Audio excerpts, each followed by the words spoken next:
भारत एक ऐसा देश जो स्पेस में चंद्रयान भेज रहा है, दुनिया की फास्टेस्ट ग्रोइंग इकोनॉमी है और जहां लोगों का रेजिलियंस अनमैच्ड है। उसे हैप्पीनेस रैंकिंग में पाकिस्तान, पैलेस्टीन और यूक्रेन से नीचे रखा गया है। मतलब वॉर जोन और टेरर हब कंट्रीज भी हमसे ज्यादा खुश है। क्या ये सच है या सिर्फ एक एजेंडा ड्रिवन रैंकिंग? आज हम जानेंगे कि ये वर्ल्ड हैप्पीनेस इंडेक्स बनाता कौन है, ये डेटा कलेक्ट कैसे होता है, हैप्पीनेस को मेजर कैसे किया जाता है और सबसे बड़ा सवाल, क्या ये रिपोर्ट सच में हैप्पीनेस दिखाती है या एक और बायस रैंकिंग है? लेकिन वीडियो शुरू करने से पहले एक छोटी सी रिक्वेस्ट है, अगर आपको हमारा कंटेंट पसंद आता है तो वीडियो को लाइक करें, शेयर करें और चैनल को सब्सक्राइब जरूर करें। आपके सपोर्ट से ही हम ऐसे इन्फॉर्मेटिव वीडियोस लाते रहेंगे। चलिए अब जानते हैं कि हैप्पीनेस रिपोर्ट बनाता कौन है। हैप्पीनेस रिपोर्ट बनाता है एक NGO, sustainable development solutions network, SDSN। ये ऑर्गेनाइजेशन 2012 में यूएन ने लॉन्च किया था 17 सस्टेनेबल डेवलपमेंट गोल्स को अचीव करने के लिए, जो 2030 तक पूरा करने का टारगेट है। अगर इन गोल्स को देखेंगे तो ये वर्ल्ड इकोनॉमिक फोरम WEF के ग्रेट रीसेट और विजन 2030 से काफी सिमिलर है। मतलब ये सिर्फ एक हैप्पीनेस इंडेक्स नहीं बल्कि एक लार्जर ग्लोबल एजेंडा का हिस्सा लगता है। और सबसे इंटरेस्टिंग बात, इस रिपोर्ट के ज्यादातर मेंबर्स वही लोग हैं जो CFR, council of foreign relations, Bilderberg group, trilateral commission TLC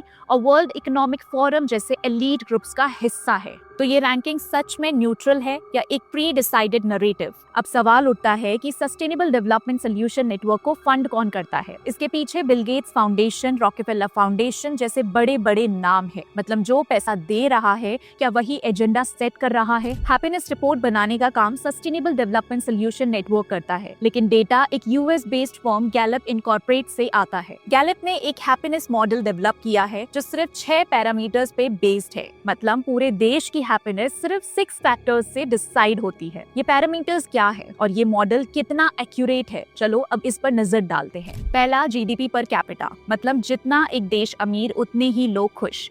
लेकिन क्या सिर्फ पैसा ही खुशी ला सकता है? इंडियन कल्चर तो इनर पीस और मिनिमलिज्म को ज्यादा इंपॉर्टेंस देता है। दूसरा, सोशल सपोर्ट। ये एक सिंपल सवाल से मेजर होता है, अगर आप मुसीबत में हो तो कोई मदद करेगा? हाँ या ना का जवाब देना होता है। लेकिन क्या एक सर्वे क्वेश्चन से किसी देश का असली सोशल फैब्रिक समझा जा सकता है? तीसरा, हेल्दी लाइफ एक्सपेक्टेंसी, मतलब लोग एवरेज कितने साल तक हेल्दी जिएंगे। लेकिन सिर्फ लंबी लाइफ से हैप्पीनेस नहीं मिलती, रिलेशनशिप्स, मेंटल हेल्थ और ओवरऑल वेल बीइंग भी बहुत मैटर करती है। चौथा, freedom to make life choices. ये मेजर होता है कि लोग अपनी जिंदगी के डिसीजन से कितने ज्यादा संतुष्ट हैं। पर क्या सिर्फ वेस्टर्न स्टाइल इंडिविजुअलिज्म हैप्पीनेस का स्केल हो सकता है? स्ट्रॉन्ग फैमिली वैल्यूज भी तो खुशी ला सकती है। पांचवा, जनरोसिटी। इसका स्केल ये है, क्या आपने पिछले 1 महीने में चैरिटी को पैसे दिए? अगर हाँ तो आप जेनरस हैं, नहीं तो नहीं। लेकिन क्या जनरोसिटी सिर्फ पैसा देने से होती है?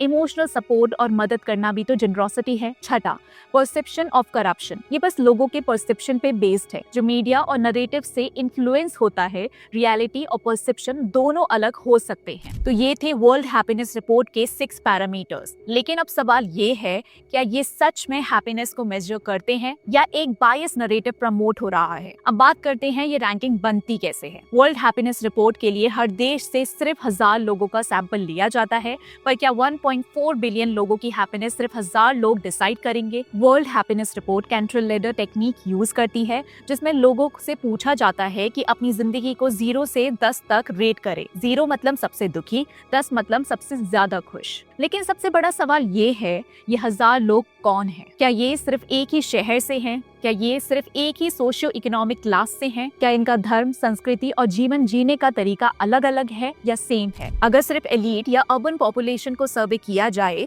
तो क्या वो एक विलेज फार्मर, एक ट्राइबल कम्युनिटी या एक मिडिल क्लास फैमिली की हैप्पीनेस को डिफाइन कर सकते हैं? वर्ल्ड हैप्पीनेस रिपोर्ट ने कभी ऑफिशियली नहीं बताया कि ये लोग सैंपल कैसे चूज करते हैं, रेंडमली सिलेक्ट होते हैं या किसी एजेंडा के साथ। लेकिन एक ऑस्ट्रेलियन सोशलिस्ट, सैल्वाटोर बाबोन्स, ने एक बड़ा खुलासा किया था। उनका कहना है कि सर्वे एजेंसीज अक्सर लेफ्टिस्ट इंटेलेक्चुअल्स और एक्टिविस्ट को ही सिलेक्ट करती हैं। अब आप सभी इस बात को समझ रहे होंगे।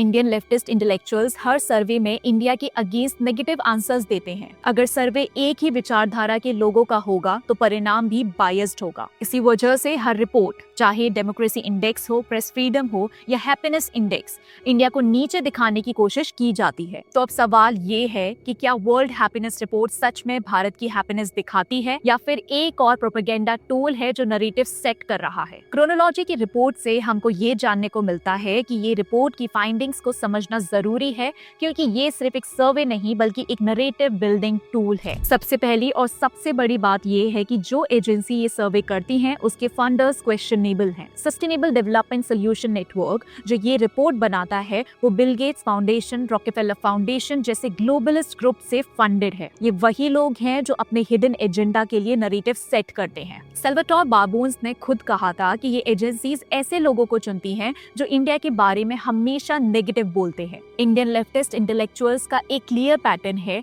हर ग्लोबल इंडेक्स में इंडिया के अगेंस्ट नेगेटिव रिस्पॉन्सेज देना, फिर चाहे बात डेमोक्रेसी इंडेक्स की हो, प्रेस फ्रीडम की हो या हैप्पीनेस इंडेक्स की। दूसरा पॉइंट ये है कि वर्ल्ड हैप्पीनेस रिपोर्ट का मॉडल ही बेकार है। ये हैप्पीनेस को सिर्फ जीडीपी, फ्रीडम और करप्शन जैसे पैरामीटर से नापता है, जबकि दुनिया भर की स्टडीज बता चुकी हैं कि वेल्थ और हैप्पीनेस का डायरेक्ट रिलेशन नहीं होता। हिंदू फिलॉसफी भी ये कहती है कि हैप्पीनेस सिर्फ मटेरियलिस्टिक चीजों से नहीं आती। फिर भी ये रिपोर्ट एक ऐसा फ्रेमवर्क बनाता है जो वेस्टर्न आइडियल्स को हैप्पीनेस का स्केल मानता है। तीसरा पॉइंट है सैंपल साइज। इंडिया जैसे 142 करोड़ के देश में सिर्फ 1000 लोगों से सर्विस करके रैंकिंग दी जाती है। क्या ये 1000 लोग सच में पूरे देश को रिप्रेजेंट कर सकते हैं? क्या ये अर्बन एरिया से होते हैं? क्या ये एक आइडियोलॉजी के लोग होते हैं? इन सवालों का जवाब कभी नहीं दिया जाता। एक और बड़ा कॉन्ट्रडिक्शन देखिए, वर्ल्ड हैप्पीनेस रिपोर्ट फिनलैंड को नंबर 1 हैप्पीएस्ट कंट्री बताती है, लेकिन असल फिगर्स कुछ और ही कहती है। फिनलैंड में 20% लोग मेंटल डिसऑर्डर से सफर करते हैं, जो यूरोपियन यूनियन में सबसे ज्यादा है। वहीं इसके 7% लोग डिप्रेशन में है,